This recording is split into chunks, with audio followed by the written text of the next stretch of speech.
अस्सलामुअलैकुम। Straight talk में खुश आमदीद। आपके साथ मैं हूँ आयशा बख्श। खबरों के मुताबिक वज़ीर आज़म शहबाज शरीफ की हिदायत पर हुकूमत ने अपोजिशन से मुज़ाकरात की हिकमत अमली तैयार कर ली है और स्पीकर कौमी असम्बली को ग्रीन सिग्नल दे दिया गया है। बज़ाहिर ये पेशरफ्त खुश आइंद लगती है, मगर अमली सतह पर कई सवालात जन्म ले रहे हैं। हुकूमत का मौक़िफ़ है कि वो गैर मुंतखब नुमाइंदों से बात नहीं करेगी और मुज़ाकरात सिर्फ तहरीक इंसाफ के मुंतखब अरकान से होंगे। क्या ये शर्त खुद इस अमल को महदूद कर देती है, क्योंकि तहरीक इंसाफ की क़यादत का बड़ा हिस्सा या तो जेल में है या सियासी तौर पर उसकी हैसियत ही वाज़ेह नहीं। पाकिस्तान की सियासी तारीख बताती है कि जब भी निज़ाम जमूद का शिकार हुआ तो उसका वाहिद रास्ता मुज़ाकरात ही बने। जमहूरी हुकूमतों की असल पहचान यही रही है कि वो इख्तिलाफ से घबराने के बजाय इसे मुकालमे में बदलती है। जुल्फ़िकार अली भुट्टो हो या मियां नवाज शरीफ, दोनों ने अपने अपने अदवार में सियासी बहरानों के वक्त अपोजिशन को खुद मुज़ाकरात की दावत दी। यही जमहूरी रिवायत आज एक बार फिर ज़ेरे बहस है। क्या शहबाज शरीफ की हुकूमत वाकई तहरीक इंसाफ के साथ संजीदा और मुखलिस मुज़ाकरात चाहती है, या ये महज वक्ती दबाव कम करने की एक हिकमत अमली है? दूसरी तरफ अपोजिशन की खामोशी भी मायने खेज है। तहरीक इंसाफ और उसके इत्तेहादी महमूद खान अचकज़ई को कायदे हिज़्ब इख्तिलाफ बनाने पर बज़िद हैं और वाज़ेह तौर पर कह चुके हैं कि जब तक कायदे हिज़्ब इख्तिलाफ की तकर्रुरी नहीं होती वो किसी मुज़ाकराती अमल का हिस्सा नहीं बनेंगे। यहाँ असल मसला कायदे हिज़्ब इख्तिलाफ की तयनाती में मुसलसल ताख़ीर है, जो महज एक इंतज़ामी मामला नहीं बल्कि एक सियासी रुकावट बन चुकी है। क़वायद वाज़ेह होने के बावजूद तस्दीक़ी अमल और तरीक़ाकार की आड़ में ताख़ीर यह तासुर मजबूत करती है कि हुकूमत इख्तिलाफी आवाज़ को कमज़ोर रखना चाहती है। तहरीक इंसाफ के चेयरमैन बैरिस्टर गौहर के बयानात की इस बदएतमादी को मज़ीद वाज़ेह करते हैं कि उनका ये सवाल बजा है कि जब इमरान खान से मुलाकातों की इजाज़त ही नहीं दी जाती तो मुज़ाकरात कैसे आगे बढ़ सकते हैं। मुलाकातों को मुतनाज़ बना देना दरअसल मुज़ाकरात के रास्ते बंद करने के मुतरादिफ है। उनके मुताबिक हालात मामूल पर लाने की भारी कीमत मांगी जा रही है। 8 फरवरी को शटर डाउन और पहिया जाम हड़ताल का ऐलान इस सियासी घुटन का इजहार है। असल सवाल यह है कि क्या शहबाज हुकूमत वाकई जमहूरी रिवायात के मुताबिक पहल करना चाहती है? जमहूरियत में अपोजिशन के काबिल कबूल होने या ना होने का फैसला हुकूमत का इख्तियार नहीं होता, बल्कि कानून के मुताबिक अपोजिशन के फैसले को तस्लीम करना ही जमहूरी तर्ज अमल है। अगर कायदे हिज़्ब इख्तिलाफ की तयनाती, मुलाकातों की इजाज़त और पार्लियामान के अंदर हकीकी सियासी मुकालमा मुमकिन नहीं बनाया जाता तो मुज़ाकरात महज एक नारा रह जाएंगे। पाकिस्तान का सियासी निज़ाम पहले ही शदीद पोलराइजेशन का शिकार है। ऐसे में मुज़ाकरात में ताख़ीर और मुबहम हिकमत अमलियाँ बहरान को मज़ीद गहरा करेंगी। अगर हुकूमत वाकई इस्तेहकाम चाहती है तो उसे अच्छी सियासी रवायत से सबक लेते हुए खुले दिल के साथ अपोजिशन को एतमाद में लेना होगा, वरना तारीख गवाह है कि बगैर मुकालमे के सियासी निज़ाम सिर्फ कमज़ोर ही होता है। इसी पर पैनल की राय जानेंगे कि हुकूमत की नीयत है क्या वाकई मुज़ाकरात चाह रही है या फिर कुछ और। हमारे साथ हैं शहजाद चौधरी, रज़ा रूमी, आमिर अहमद खान साहब और जैगम खान साहब। प्रोग्राम का सवाल आप सभी के लिए। शहबाज शरीफ ने मुज़ाकरात के लिए ग्रीन सिग्नल दे दिया, हिकमत अमली तैयार, मुलाकातों पर पाबंदी, कैदियों की रिहाई, अपोजिशन लीडर की तयनाती। क्या हुकूमत की नीयत वाकई साफ है? ज़ैगम खान साहब, आप क्या देख रहे हैं, क्योंकि वज़ीर आज़म साहब तो मुल्क में सियासी इस्तेहकाम चाहते हैं या उसके ख्वाहिशमंद हैं, जो आज बताया गया है।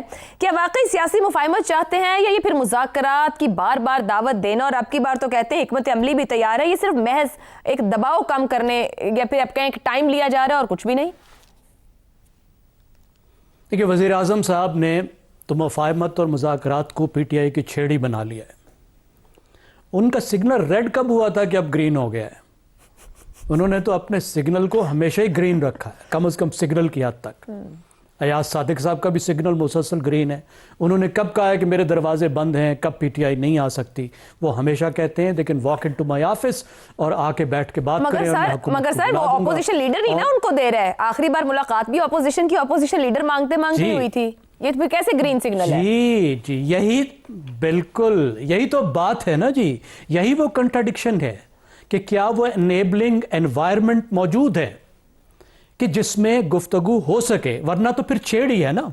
छेड़ का यही मकसद होता है ना कि संजीदगी नहीं है। जब संजीदगी होती है तो फिर छेड़ नहीं होती ना।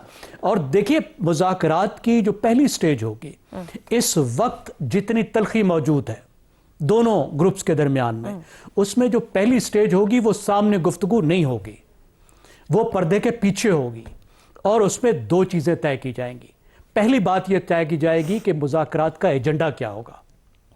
दूसरी बात यह तय की जाएगी कि शुरू किन CBM से शुरू करना है, कौन से ऐसे CBMs लेने हैं, ऐसे इक़दामात लेने हैं एतमाद कायम करने वाले कि जिसके नतीजे में मुज़ाकरात का रास्ता हमवार हो सके। मिसाल के तौर पर हुकूमत PTI से कह सकती है और कहेगी कि आप अपने सोशल मीडिया को कंट्रोल करें, आप अपने नैरेटिव को कंट्रोल करें, और PTI जो कह रही है और ये कहेगी कि आप कम से कम अडियाला के दरवाजे तो खोलें, इमरान खान से हमें मिलने तो दें, और फिर जितना आप पार्टी पर सख्ती कर रहे हैं उसको कम करके पार्टी को सांस लेने की मोहलत तो दें। ये तो कम से कम वो होंगे जो CBMs होंगे, और फिर तय करना होगा कि बात किस पर होगी।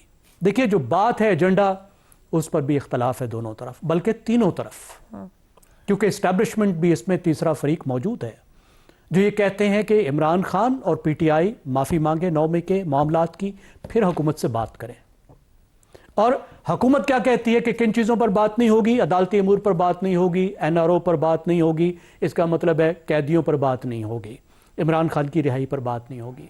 वो कहते हैं इलेक्शन पर बात नहीं होगी, मैंडेट पर बात नहीं होगी, इसका मतलब है कि इलेक्शन से पहले अर्ली इलेक्शन पर वो बात नहीं करना चाहते। वो कहते हैं जी कौमी अमूर पर गुफ्तगू होगी। अब ये तो बड़ी एब्स्ट्रैक्ट बात है ना, ये क्या बात हुई कि कौमी अमूर पर बात होगी, लेकिन जो तनाज़ात हैं उस पर हम बात करने को तैयार नहीं है। अब दूसरी तरफ PTI बड़ी क्लियरली कहती है कि तकरीबन इन्हीं बातों पर ही वो बात करना चाहती है, और बात किससे करना चाहती है, वो बात मर्जी के फरीक से करना चाहती है, हुकूमत से वो बात ही नहीं करना चाहती, वो इस्टेब्लिशमेंट से बात करना चाहती है, और इस वक्त तो वो बात ही नहीं करना चाहती। क्योंकि आपने देखा कि 28 दिसंबर को बैरिस्टर सलमान ने और सुहेल आफरीदी ने क्या कहा कि पहले लेवल प्लेइंग फील्ड होगा, पहले हम कोई तहरीक चलाएंगे, हुकूमत पर दबाव डालेंगे, उसके बाद गुफ्तगू होगी। तो PTI ने तो खैर से सीधा ही कह दिया। सिर्फ एक बात उन्होंने की हुई है, उन्होंने क्या किया है कि उन्होंने कहा जी तहरीक तहफ़्फ़ुज़ आइन के महमूद खान अचकज़ई साहब से और राजा नासिर अब्बास से बात करें, लेकिन उनकी बातों को वो जो गुफ्तगू करेंगे उसका वो हिस्सा भी नहीं बनना चाहते। तो हुकूमत कैसे उनसे बात करे, वो किसको रिप्रेजेंट करते हैं, तो वो भी नॉन स्टार्टर है। और फिर कल की जो प्रेस कॉन्फ्रेंस है, आप देखिए उससे क्या जाहिर होता है। आखिरी बात देखिए, कल की जो प्रेस कॉन्फ्रेंस है वो ये जाहिर करती है कि PTI और इस्टेब्लिशमेंट के दरमियान, हुकूमत को भी शामिल कर लीजिए, कम्युनिकेशन ब्रेक डाउन हो चुकी है। और ये बड़ी खतरनाक सूरत हाल है कि एक सूबे की हुकूमत के दरमियान में और मरकजी हुकूमत के दरमियान में कम्युनिकेशन ब्रेक डाउन हो गई है। तो इस वक्त तो कोई दरवाजा खुलने के आसार नजर नहीं आ रहे। ठीक हो गया। आमिर अहमद खान साहब, वजीर आजम की ख्वाहिश पर स्पीकर साहब ने कह दिया कि हिकमत अमली तैयार है, आए बात करते हैं, अपोजिशन की तरफ से मुकम्मल खामोशी है। क्या रीड कर रहे हैं इसको? दूसरा, कायदे हिज़्बी इख्तिलाफ की तकर्रुरी में जो ताखीर की गई है, दानिस्ता सियासी रुकावट कहेंगे, महज इंतजामी कमजोरी कह के छोड़ दिया जाए? आशा जी, जो आपने नीयत की बात की ना, सबसे पहले तो उसके ऊपर आते हैं। मेरी राय के अंदर हुकूमत के पास नीयत का खेल खेलने की अब गुंजाइश बाकी नहीं रही है। ये जो कल की प्रेस कॉन्फ्रेंस थी DGI-SPR की, मेरा ख्याल है उसके अंदर एक बहुत वाज़ेह पैगाम था कि आपको 2 साल होने को आए हैं, आपने KP के ऊपर अभी तक वो तवज्जो नहीं दी जो देनी चाहिए। और देखिए वहाँ हालात कहाँ तक पहुँच गए हुए हैं कि वहाँ इस कदर एक ख़तरनाक हद तक इजाफा हो गया है दहशतगर्दी के वाक़यात में, और जो सूबाई हुकूमत है उसका और लॉ इन्फोर्समेंट एजेंसीज़ जो हैं वो बजाय इसके कि हैंड इन हैंड वो काम करें, वो एक दूसरे के काउंटर पर्पसेस के ऊपर वो काम कर रही हैं। और अब वो सहूलत नहीं रही है हुकूमत की जो पिछले 2 साल से उनको वो इस्तेमाल करती रही है हुकूमत, ये कह के कि जी हम तो चाहते हैं कि हम बात करें, लेकिन PTI के सरबराह जो हैं वो इस बात पे मानते नहीं है। इमरान खान नामी ऊँट जो है ये किसी करवट बैठ ही नहीं रहा, तो हम बात कैसे कर सकते हैं। अब मेरा ख्याल है उनको ये बहुत वाज़ेह इशारा मिल चुका है कि ये आपका मसला है, या तो आप इसको सियासी तौर पर सुलझा लें, और अगर सियासी तौर पर नहीं सुलझा सकते हैं, इसका कोई हल नहीं निकल सकता, और अगर आपको इसके लिए कोई तल्ख फैसले करने हैं तो फिर उसमें भी आप लीड लें, उसकी ओनरशिप लें और आप वो तल्ख फैसले करें, लेकिन इस मामले को ज़्यादा घसीटा नहीं जा सकता। देखें, गवर्नमेंट के पास बहुत ज़्यादा स्पेस होती है आयशा, ये गवर्नमेंट के पास वसाइल भी तमाम तर होते हैं, गवर्नमेंट के पास स्पेस भी बहुत होती है, गवर्नमेंट को अच्छी तरह से, और ये चीज़ ऑपोजिशन भी बहुत अच्छी तरह से जानती है कि कौन सी उनकी डिमांड्स जो हैं वो रियल हैं वो संजीदा और सीरियस डिमांड्स हैं और कौन सी डिमांड वो सिर्फ एक जो पॉलिटिकल स्टांस होता है ना उसके लिए कर रहे हैं। कोई किसी भी किस्म के मुज़ाकरात, पॉलिटिकल डायलॉग जब भी होता है आयशा, वो हमेशा अनरियलिस्टिक एक्सट्रीम से शुरू होता है। हर कोई एक एक्सट्रीम पोजीशन लेकर डायलॉग्स का आगाज करता है और वो इसीलिए कि आहिस्ता आहिस्ता थोड़ा सा गिव एंड टेक करके एक दूसरे के करीब आया जा सके। तो अपोजिशन को भी अच्छी तरह से पता है कि बहुत सारी उनकी मांगें जो हैं वो सिर्फ एक पॉलिटिकल स्टांस की खातिर वो उनकी बात करते हैं और वो खुद भी इतने ज़्यादा उसके अंदर संजीदा नहीं है। बाकी रही हुकूमत की काबिलियत कि वो इसको मुमकिन बना सकेगी, तो देखें प्रॉब्लम अब इस हुकूमत के लिए हो गया है कि अगर वो इसको मुमकिन नहीं बना सकती तो फिर ये उसका एक बहुत बड़ा इस हुकूमत के लिए इशू बन रहा है। अब ये वक्त नहीं रहा उसके ऊपर कि ये इसको लटका सके।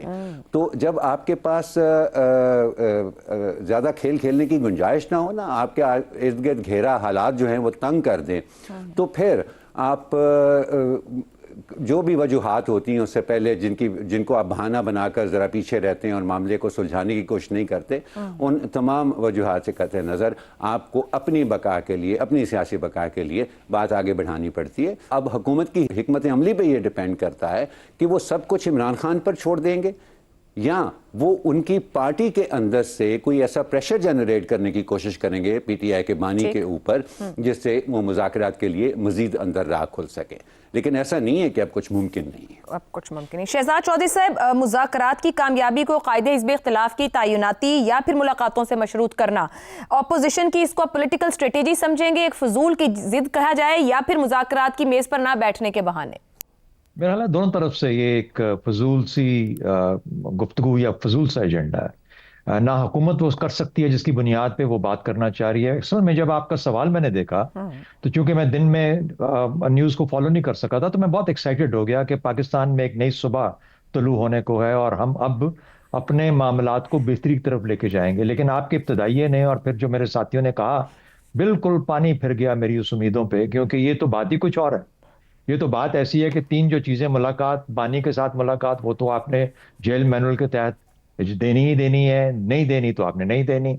इससे कोई बहुत बड़ा पाकिस्तान के सियासी उलझाव के अंदर सुलझने वाली चीज़ नहीं है इसके अंदर उन मुलाकातों के बाद। नंबर 2, असीरों की रिहाई वो अदालतों का काम है। मुकदमे अगर आप ख़त्म कर देंगे तो निकल आएंगे तो शायद कोई पीटीआई के अंदर कोई फ़र्क पड़ जाएगा। बाकी सियासी महाज पे या सियासी माहौल के अंदर मुझे कोई बहुत बड़ी तब्दीली होते नजर नहीं आती। देखिए, पाकिस्तान का जिस वक्त निज़ाम है वो एक खास मारूज को एड्रेस कर रहा है, उस लिए बना था। वो मारूज 2021 से लेकर 2023 तक जो सियासी एक तरह से अफरा तफरी फैल गई थी एकदम से, और हम एक क्राइसिस में चले गए थे, उसको एड्रेस करने के लिए, वहां से निकालने के लिए ये जगह बनी थी। अब यहां से आगे का भी तो सफर है ना।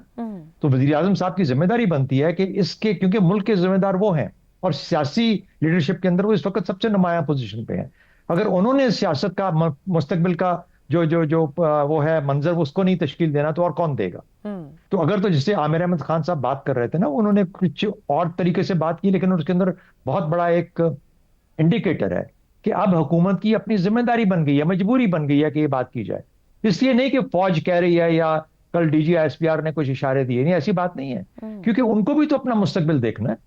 उनके बच्चे भी तो आगे वजीर आजम और ये वो बनेंगे और सारा कुछ करेंगे। तो क्या वो सारी उम्र के लिए ऐसा ही निजाम लेके चलेंगे जो इस वक्त कायम है? वो भी ऐसा नहीं चाहेंगे। तो पाकिस्तान को वापस अपनी जगह पे आना है, सियासत को अपने दायरे में वापस आना है। पाकिस्तान का मिजाज ही मुख्तलिफ है। आपने मार्शल लॉ के बाद देखा किस तरीके से जमहूरियत को सेलिब्रेट किया जाता है। ये वो अवामी है जो किस तरीके से ये जज्बा लेके आते हैं। तो उस जज्बे को डिनाई कर देना, ये एक वक्ती तौर पर ये निजाम जो शहजाद साहब, कतई कलामी की माजरत, आपने माजी के हवाले दिए, क्या माजी में इस हद की या इस एक्सट्रीम की पोलराइजेशन सोसाइटी में रही जहां दो पॉलिटिकल ओपोनेंट्स आपस में बैठने और एक दूसरे को ट्रस्ट करने को तैयार नहीं? मतलब एक ट्रस्ट डेफिसिट इतना सीरियस हो गया है कि तजाद है मुकम्मल तौर पर। हमारी सबसे बड़ी जो अलमिया है वो ये है कि हम सियासत सिर्फ इमरान खान और उसके मुखालिफों के दरमियान देखते हैं, हम उससे आगे सियासत को देखते ही नहीं। हमारे नजदीक सियासत का मतलब है PTI और इमरान खान। भाई एक पॉलिटिकल पार्टी है, पता नहीं कोई 150-200 के पता नहीं कितनी पार्टियां पाकिस्तान के अंदर, वो बेशक वो इतनी नुमाया नहीं है, ये नुमाया होगी। इस नुमाया पार्टी को भी अपने मुस्तकबिल के लिए कुछ करना पड़ेगा ना। तो अगर आप मुझे ये कह दो कि अच्छा इमरान खान इन 3 चीजों के ऊपर बात करने के लिए तैयार होगा, या फॉर दैट मैटर वो कहेगा कि मुझे आजाद करो, मुझे रिहा करो और मेरी हुकूमत मेरे हाथ दे दो, तो वो भी किसी एक भोलपन का शिकार होगा ना। इस भोलपन के अंदर भोलपन के साथ मिलके तो किसी किस्म की गुफ्तगू नहीं हो सकती। हाँ, अगर मुझे ये कहते कि टीटीएपी के साथ बैठ के बात करना चाहते हैं, तो मैं कहता हाँ, एक इनफॉर्मल सीओडी की तरफ पाकिस्तान अब आहिस्ता आहिस्ता चल रहा है। क्योंकि आफ्टर ऑल इस निजाम ने 2 साल में 3 साल में जब भी खत्म होना है, खत्म तो होना है ना। उस निजाम के बाद एक और निजाम आएगा, वो जरूरी नहीं कि हम इसी निजाम के अंदर वापस चले जाएं। इसलिए मेरा ख्याल है कि खुदारा पाकिस्तान के मुस्तकबिल को देखिए, पाकिस्तान की जरूरियात को देखिए, पाकिस्तान के अंदर इलेक्शन कैसे होंगे, पाकिस्तान के अंदर सियासत किस किस्म की होगी, पाकिस्तान के अंदर अदालतों और इंसाफ का निजाम क्या होगा, पाकिस्तान की सहाफत कैसे अपना काम कर पाएगी। ये आज मारूस के अंदर जिसमें जकड़े हुए हमें, इससे निकल के हमें देखना पड़ेगा ना, क्योंकि ये तो एक वक्त को एड्रेस कर रहा है। तो इसलिए ये मेरा ख्याल है, तो अगर वो टीटीएपी से मुलाकात कर रहे होते और ये मुस्तकबिल का नक्शा तश्कील देने के लिए किया जा रहा होता, मैं आज बहुत खुश होता इस चीज के बारे में। दूसरी बात, उनको जो काम करना है वो चीफ मिनिस्टर केपीके को बुला के अपने सामने बिठाएं, और ये जो कल हमने जिस पे बात की और जो डीजीआईएसपीआर की शिकायत हैं, उन चीजों का हल निकालने की जरूरत है। अगर उनको सबसे पहला काम करना चाहिए तो ये। बाकी अगेन शहजाद साहब, ऊपर जहां आमिर साहब ने बात खत्म की कि ताल्लुक ही ब्रेकडाउन हो गया सूबे और विफाक के दरमियान, और फिर कल वाली प्रेस कॉन्फ्रेंस के बाद जो रद्द-ए-अमल दिया है चीफ मिनिस्टर ने, क्या प्राइम मिनिस्टर चीफ मिनिस्टर बैठ पाएंगे? वो केपीके चला गया छोड़ के, केपीके सब निकल गए यहां से, वो कहीं और किसी और मुल्क में चले गए हैं। वजीर आजम साहब जा सकते हैं, उनके दफ्तर में जाके बैठ कर सकते हैं, उसको बुला के अपने दफ्तर में बैठ बात कर सकते हैं। क्या अगर आप सिर्फ एक ही लेंस से देखेंगे, इमरान खान के लेंस से, तो फिर कुछ भी होने वाला नहीं, ना कुछ होगा ना कुछ हो सकता है। सर पीटीआई एक ही लेंस से देख रही है ना कि उनके पास तो डिसीजन मेकिंग पावर्स ही नहीं है। पीटीआई को छोड़ देना, पाकिस्तान और भी तो है ना। सर सीएम केपी ये कह रहे हैं ना, सीएम केपी आगे नहीं बढ़ पा रहे, फैसला नहीं ले पा रहे। तो आप पीटीआई है ना, पीटीआई है, CM KP is not PTI, Imran Khan is not PTI. अगर उन्होंने उसको पीटीआई बनाना है तो और भी लोग हैं यहाँ पे। इस वक्त मुस्तफा नवाज खोखर को बुला लो, उससे बात कर लो, असद कैसर को बुला लो, उससे बात कर लो। ये सब लोग इस वक्त असेंबली में मौजूद है ना। उसको चकजई को बुला लो, उसको क्यों नहीं अपॉइंट करते ऑपोजिशन का लीडर, करके उससे बात इकट्ठे बैठे बातें करें, आपस में गुफ्तगू करें, देखें मुस्तकबिल का तरीका क्या होगा। 3 साल के अंदर हम अगले साल ये करेंगे, उससे अगले साल ये करेंगे, उससे अगले साल ये करेंगे। हम पाकिस्तान को वापस अपनी पटड़ी पे चढ़ाएंगे, मईशत के अंदर, सियासत के अंदर, सहाफत के अंदर, अदालत के अंदर, इंसाफ के अंदर। क्या मुश्किल है? कौन सी बात है जो मुश्किल है बात करने के अंदर? दुरुस्त हो गया शहजाद साहब। इमरान खान के सोच के इस दिमाग से निकालें कीड़ा, हमें अपने इस एक शख्स का कीड़ा निकालना पड़ेगा। अब पाकिस्तान को देखिए, पाकिस्तान को लेके आगे चलना है। ठीक हो गया, वेरी राइट। रजा रूमी साहब, मुझे ये बताइएगा, अगर मुज़ाकरात शुरू भी हो जाएं, क्या वो बामायने होंगे, महज रस्मी मुलाकातें होंगी? आपको लगता है यहां से आगे वजीर आजम के कहने के बाद और हुकूमत जिस तरह से आगे पीछे होती है, कोई वे फॉरवर्ड है पॉलिटिकली? आज आपका अंदाज बड़ा जारहाना है, इसलिए मैं जरा ध्यान से ही बात करूंगा, क्योंकि फिर आप बात जारहाना नहीं है। शहजाद साहब ने इतने मुश्किल मामलात जो नहीं सुधर रहे, इतना सिंपल हल दिया है कि मुझे लग रहा है हम भी टक्कर ही मार रहे हैं 2 साल से कि खुदा के लिए मुज़ाकरात की मेज पर बैठ जाओ। आजकल तो लगता है आयशा आप भी सोशल मीडिया के असर में आ गई हैं। वहां भी मैं कोशिश करती हूँ दूर रहूं इस असर से। देखिए आयशा, यहाँ पे मुज़ाकरात हैं, उसमें 2 फरीक नहीं 3 फरीक हैं। पहला फरीक तो जाहिर बात है जिनका जिक्र किया जा रहा है, बानी चेयरमैन और उनकी पार्टी है। दूसरा फरीक हुकूमत वक्त और जो कोलिशन है उसके अंदर भी कई ग्रुप्स हैं। और तीसरा जो फरीक है वो मुल्क की इस्टेब्लिशमेंट है। कल आपने एक फरीक का मौकफ जो है वो डीजीआईएसपीआर की प्रेस कॉन्फ्रेंस में तो सुन लिया, इससे चंद हफ्ते पहले एक उससे भी कहीं ज्यादा मौकफ जो है वो सामने पब्लिक में आ चुका है। और अगर आप उसको सामने रखें तो फिर इन 3 फरीकैन जो हैं उनमें से एक फरीक तो किसी किस्म की इस वक्त कोई बात नहीं करना चाहता, जबकि पीटीआई उसी फरीक से बात करना चाहती है। वो कहती है, और वो कहता है कि चाचा मैं तो उसे नहीं बोलूं। तो अब बात यह कि इन हालात में कौन से मुज़ाकरात और कैसे मुज़ाकरात, ये बिल्कुल एक फराख दिली और एक सियासी, जिसे कहना चाहिए ये टैक्टिक होता है, जो वजीर आजम साहब ने, स्पीकर ने, बारहा उन्होंने ये दावत भी दी है। लेकिन क्या वजीर आजम पाकिस्तान या स्पीकर कौमी असम्बली इस पोजीशन में है कि वो जो हमारे मसीहा हैं उनको आज़ाद करवा सके, रिहाई का ऑर्डर दे दें? ये ऐसा तो नहीं होगा, क्योंकि वो तो अदालतों ने करना है और अदालतों के पीछे भी और कुव्वतें हैं, उन्होंने करना है। क्या वो इस पोजीशन में है कि वो एक नए फ्रेश इलेक्शंस करवा कर दोबारा से वहीं पे मसीहा आजम को वजीर आजम बना दें? ऐसा भी नहीं हो सकता है। वो ऐसा करेंगे तो खुद अपनी पाँव पे कुल्हाड़ा चलाएंगे। क्या ऐसा मुमकिन है कि जो दीगर मुतालिबात हैं वो पूरी कर सकती है इस वक्त की सिविलियन हुकूमत? नहीं। तो इसका यह मतलब है कि ये रस्मी कार्रवाई ही होगी। आपने चूंकि पूछा है तो आपको साफ साफ बता देते हैं, उससे आगे कोई मामला नहीं बढ़ेगा। नंबर एक। नंबर दो, अगर इस रस्मी कार्रवाई को कोई मानी खेज कार्रवाई बनाना है तो उसमें फिर पाकिस्तान तहरीक इंसाफ को भी कुछ सियासी हिकमत अमली, कुछ बसीरत दिखाना पड़ेगी। उनको भी लचकदार रवैया अपनाना पड़ेगा। और उसमें बहुत सी बातें जिनका जिक्र अभी हो चुका है, मैं दोहराऊंगा नहीं, लेकिन उसमें सरे फहरिस्त एक चीज ये है कि सियासी जो अपना मौकफ पेश करना और अपनी सियासत की एडवोकेसी करना तो बिल्कुल आइन और कानून इसकी इजाजत देते हैं, मगर रियासती मफादात जो हैं उनके ऊपर कॉम्प्रोमाइज नहीं हो सकता। कोई भी जमात नहीं कर सकती, चाहे वो आपके दुनिया से ताल्लुकात हों, चाहे वो पड़ोस के मुल्क से जंग हो, चाहे वो टीटीपी का मसला हो जहां पे इस वक्त शदीद इख्तलाफात सामने आए हैं। और कल DGISPR की कॉन्फ्रेंस ने उसके ऊपर मोहर भी सख्त कर दी है उन इख्तलाफात पर। दुरुस्त हो गया जी। एक ब्रेक लेते हैं, ब्रेक के बाद रुख करेंगे इस्लामाबाद का, जहां 15 एकड़ रकबे पर दरख्तों की कटाई हुई है और इस्लामाबाद को गंजा करने का प्लान बना रखा है और वहां के लोग सर पीट रहे हैं कि माहौलियात के साथ कैसे खेला जा रहा है। इस ब्रेक के बाद प्रोग्राम में एक बार फिर खुशामदीद। इस्लामाबाद का शक्करपड़ियाँ, जो कभी दारुल हुकूमत का सब्ज चेहरा और कुदरती शनाख्त था, आज कई मकामात पर वीरान और बंजर जमीन में तब्दील हो चुका है। मसला सिर्फ दरख्तों की कटाई का नहीं, बल्कि उस अंदाज और तरीक़ाकार का भी है जिसके तहत पूरे एकड़ साफ कर दिए गए हैं।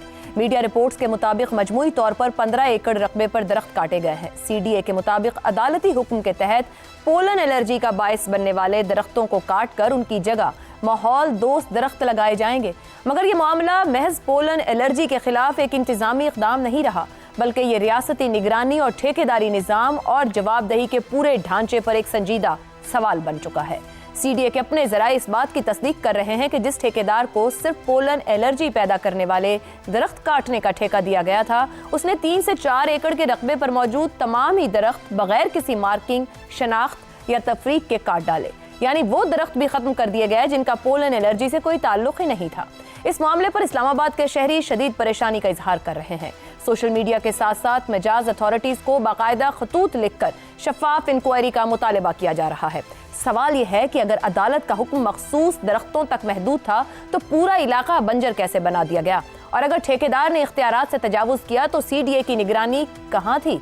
इस मामले का एक और संगीन पहलू यह है कि वो इस्लामाबाद, जहां कभी स्मोग एक अजनबी लफ्ज था, अब वहां भी शदीद धुंध और स्मोक के मनाजर सामने आ रहे हैं। ऐसे में सब्जा और दरख्त खत्म करने के फैसले शहरियों के लिए मजीद खतरात को जन्म दे रहे हैं। ऐसे वक्त में जब मुल्क में हर साल सैलाब, शदीद बारिशों और मौसमियाती बेतरतीबी का सामना है, दरख्त सिर्फ जमालियाती इंतखाब नहीं रह गए, बल्कि शहरी बका, दर्जा हरारत के तवाज़ुन, पानी के बहाव और कुदरती आफात से तहफ़्फ़ुज़ की मजबूत दीवार साबित होते हैं। मौसमियाती तब्दीली के इस दौर में दरख्तों की अंधाधुंध कटाई महज एक इंतजामी कोताही, बल्कि एक ऐसा मुजरिमाना फैसला है जो आने वाली नस्लों के लिए मजीद तबाही, स्मोक, सैलाब और माहौलियाती अदम इस्तेहकाम की बुनियाद रख रहा है। पैनल क्या राय रखता है, इस सवाल में जानते हैं। इस्लामाबाद 15 एकड़ रकबे पर दरख्तों की कटाई, फैसला पोलन एलर्जी के खात्मे के लिए किया गया। CDA, शहर में धुंध और स्मोक, शहरी परेशान, अवामी सेहत के तहफ़्फ़ुज़ का अमल या शहर को माहौलियाती खतरात की तरफ धकेल दिया गया? शहजाद साहब। पोलन तो काफ़ी अरसे से इस्लामाबाद में एक मसला है और बहुत बड़ा मसला है। जब सीज़न आता है पोलन का तो बहुत लोग बीमार होते हैं और हर घर में तकरीबन इस किस्म की मिसालें एग्जिस्ट करती हैं। इसमें कोई शक नहीं कि जब ये फैसला किया गया कि इस किस्म के दरख्त लगाए जाएंगे तो गलत फैसला था, जो कि यहाँ पर कहीं से ला के ऐसे दरख्त उगा दिए गए जो कि जंगली शतूत जिसे कहते हैं, जिसकी वजह से मलबरी, जिससे कि ये पोलन बहुत ज़्यादा बढ़ गया, उसको हटाना ज़रूरी था। मेरे ख्याल में ज़रूर हटाया जाना चाहिए था ऐसा दरख्त जो कि बीमार कर रहा है। लेकिन अब आ जाता है तरीक़ाकार। अब आप मुझे कोई ये बताए कि ठेकेदार ने बगैर इजाज़त के और बगैर देखे और बगैर नोट किए कर दिया, तो मैं इसको मानने के लिए तैयार नहीं। CDA का बंदा उनके साथ ठेकेदार के हर वक्त मौजूद होता है, बल्कि होगा, क्योंकि वो अपनी ड्यूटी अंजाम दे रहा होगा कि तुम काटो, मैं देख लूंगा, कोई फिक्र ना करो, तो मैं कोई रोकेगा नहीं, कोई चेक करने नहीं आएगा। तो सीडीए के या इंतजामिया के जो लोग बीच में मिलके इस किस्म की हरकतें करते हैं, और इसकी तारीख हमारे पाकिस्तान में मौजूद है, तो ये इस वजह से मुझे लगता है कि इसके अंदर ये बिल्कुल कोई वजन नहीं है कि उसने बगैर इजाजत कैसा काम कर लिया। दूसरी बात, जो हमारी इंतजामिया जो उनके भी सीनियर इंतजामिया, सीडीए हो या सीडीए को लुक आफ्टर करने वाले मोहसिन नकवी साहब, वो जरूर इसका नोटिस लें, और जो जिम्मेदारान है उनको सख्त सजा दी जाए, जो कि नोटिस भी हो गया है। कानून के अंदर जायज है, जी। ये दी जानी चाहिए। दरख्त काटने पे नहीं, ऐसे दरख्त काटने पे जो कि नहीं काटे जाने चाहिए थे, पहली बात। लेकिन हर दौर में हर जगह पे ये काम किया जाता है और दरख्त हटाने पड़ जाते हैं। हर दरख्त काटने से पहले उसके मुतबादिल 2 दरख्त उगाए जाने चाहिए। ठीक। ये उसूल है। डेवलपमेंट के अंदर सड़कें बनानी है, कुछ ऐसी बिल्डिंग्स डेवलप करनी है, ऐसा भी नहीं कि अंदर राज आप क्रिएट कर लें जहां पर धुएं और मिट्टी के बाद स्मॉग से आपकी जान ना छूटे, जो आज इस्लामाबाद का मुकद्दर बन चुका है। लेकिन अगर तौर तरीका हो, अगर एक प्लानिंग हो, अगर एक अर्बन प्लानिंग के मामलात को लेकर चला जाए, एनवायरमेंटल प्लानिंग वालों को शामिल किया जाए और एक्सपर्ट्स हो जो कि मामलों, तो आपको रास्ता दिखा सकते हैं, बता सकते हैं। ठीक। हमारे यहाँ हर काम एक शाही फरमान के तहत किया जाता है और उसका फिर नतीजा ये निकलता है जो हम भुगत रहे हैं। दुरुस्त। मेरा नहीं ख्याल इस्लामाबाद अब इस मट्टी और धुएं के जो मलगम है उससे कभी निकल सकेगा, अब ऐसा ही रहेगा। रजा रूमी साहब, ये जो ठेकेदार ने प्ली ली कि बगैर मार्किंग भी कुछ दरख्त बीच में काट दिए गए जंगली शतूर, की वाकई जैसे शहजाद साहब ने कहा दहाइयों पुराना मामला है, मगर मौसमियाती तब्दीली के तनाजुर और आज की ग्राउंड रियलिटी में इस्लामाबाद को ना के दरख्त मजीद दिए जाते हैं, ये सब कुछ जो किया गया है शहर की माहौलियाती सलामती के लिए कितना बड़ा खतरा क्रिएट कर दिया गया है। आयशा, इसमें तो कोई दो राय हो ही नहीं सकती कि इस्लामाबाद हमारे आंखों के सामने तबाह हो रहा है। देखिए, मेरा ताल्लुक 2 शहरों से, लाहौर मेरी जन्म भूमि है और इस्लामाबाद मेरा पसंदीदा शहर है। मैंने अपनी आंखों में अपनी जिंदगी में लाहौर को तबाह होते हुए देखा है। इस पे जो दरख्त थे, जो घने दरख्त पर पेड़ हर जगह थे, वो काट दिए गए हैं शाहराहों की तौसी के लिए, अंडरपास बनाने के लिए, खुदा जाने क्या क्या। और आज आप देख सकती हैं कि लाहौर जो है वो स्मॉग में और एयर पोल्यूशन में दुनिया में टॉप 1 या 3 शहरों में होता है। और अब जतन उसके ऊपर अरबों रुपए खर्च होंगे, गन्स लाई जाएंगी और पता नहीं क्या क्या किया जाएगा उसको ठीक करने के लिए, जो पहले ही उसका बंदोबस्त किया जा सकता था। लेकिन जो सबसे ज्यादा दिल कटता है वो इस्लामाबाद जैसे हसीन शहर को जिस बेरहम तरीके से तबाह किया जा रहा है, और खुसूसन पिछली 1 दिहाई से ये हो रहा है। ये भी ठेकेदार का मामला तो नया है, और यहाँ पे सवाल ये उठता है कि क्या जो सीडीए के अफसरान या जो सुपरवाइजर्स हैं वो इतने ही दूध पीते बच्चे हैं कि उनको पता नहीं कि ठेकेदार वहां पे क्या कर रहा है कि जी गलती हो गई। बिल्कुल ऐसा नहीं है। बात यह है कि ये एक नाकिस डेवलपमेंट मॉडल है। पहले इसको लाहौर में इंप्लीमेंट किया गया कि सड़कें बना दो, शाहराहें बना दो, बाईपास बना दो, अंडरपास बना दो और उससे कोई बड़ी तब्दीली आ जाएगी। यही मॉडल अब इस्लामाबाद में फॉलो किया जा रहा है। इसमें आपको पता है कि ये पहले शहबाज शरीफ साहब का मॉडल होता था इंफ्रास्ट्रक्चर पे, फिर उसके बाद मोहसिन नकवी आए एज केयर टेकर। वो उन्होंने, शहबाज साहब ने खुद उनकी तारीफ की, उन्होंने कहा आप तो मुझसे भी स्पीड में आगे निकल गए हैं। आपको याद होगा। अब इस्लामाबाद इन 2 शख्सियात की पॉलिसीज का विक्टिम बन रहा है। मैं ये अफसरों, कमिश्नरों, उनको मैं नहीं करूंगा, मैं बराह रास्त ये बात करूंगा कि कौन इस वक्त जिम्मेदार है, और उसमें वजीर दाखिला मोहसिन नकवी उनकी जिम्मेदारी बनती है, सीडीए उनके तहत आता है, नंबर 1। और फिर वजीर आजम शहबाज शरीफ साहब, उनको पता नहीं है कि इस्लामाबाद में ट्रैफिक जैम और धुआं कैसे बढ़ा है और क्या किया जा रहा है। बिल्कुल इसको बंद होना चाहिए और कड़ी से कड़ी सजाएं मिलनी चाहिए उन लोगों को जो इसमें मुलव्विस है। एक ब्रेक के बाद गुफ्तगू आगे बढ़ाते हैं। प्रोग्राम में आपको एक बार फिर खुशामदीद कहेंगे। ज़ैगम साहब, ये जो कुछ इस्लामाबाद में हो रहा है इसके ऊपर बहुत आवाज़ वहाँ के शहरी उठा रहे हैं, खतूत लिखे जा रहे हैं। क्या कहा जाए, संगीन गफलत है, मुनज़्ज़म नाअहली है, जिम्मेदार सिर्फ ठेकेदार है, जिम्मेदार सीडीए है, या बड़े बड़े ऐसे दिमाग हैं जो पता नहीं इस्लामाबाद को किस तरह का इस्लामाबाद देखना चाहते हैं? आयशा, ये बर्गर बच्चों की जंग है। Islamabad has been lost already. जैसे इस्लामाबाद पे जंग लड़ी जा रही है, बात की जा रही है, ये वो सेक्टर्स हैं जो आज के असल इस्लामाबाद का 1/4 भी नहीं है। आप ज़रा जहमत कीजिए, इस प्रोग्राम के बाद गूगल अर्थ पे जाइए और इस्लामाबाद को देखिए। 3/4 ऑफ इस्लामाबाद, 3/4 इस्लामाबाद जो है इस वक्त सलम आबाद है। रियल इस्लामाबाद है सलम आबाद। जिसको हम गिनते नहीं हैं, देखते नहीं हैं। इतने दूर दूर तक स्लम्स फैल चुके हैं, आप तसव्वुर नहीं कर सकते। फिर हम पिंडी को इस्लामाबाद से कैसे अलग कर सकते हैं? ये तो ऐसे ही है जैसे आप लाहौर के दरमियान में से एक लकीर खींचें और कहें कि इस तरफ लाहौर है और इस तरफ कुछ और है। There is essentially one city. तो सिर्फ चंद सेक्टर्स की बात है, और यहां जो हशर हो चुका है, इतनी खूबसूरत यहां चश्मे पहाड़ों से उतरते हैं और उतरते ही वो गट्टरों में तब्दील हो जाते हैं।